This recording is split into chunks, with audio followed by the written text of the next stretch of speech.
সারাদিন শুয়ে থাকতে থাকতে হঠাৎ করে মনে হলো একটু অন্যরকম কিছু খাওয়া যাক, যেটা ভাত দিয়ে খেতে অনেক বেশি মজা লাগবে।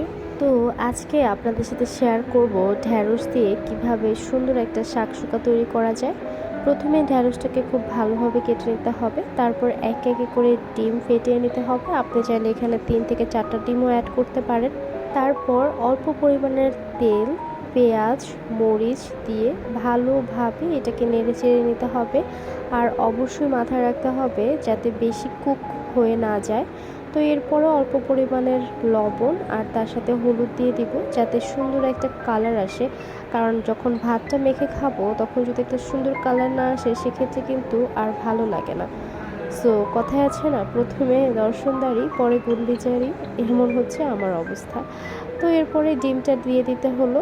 তারপরে কিছুক্ষণ এটাকে স্টিমে রেখে কুক করে নিব। আর এরপরে যেটা করতে হবে, যেহেতু আমি এটাকে একদমই ভাঙবো না শাকসুকাটা, তো আরেকটা পেনের সাহায্যে অপর পাশে খুব ভালো করে এভাবে ঘুরিয়ে দিব, যাতে এটা অপর পাশটাতেও খুব ভালোভাবে এখানে সেদ্ধ হয়ে যায়, মানে খুব ভালো করে কুক হয়ে যায়।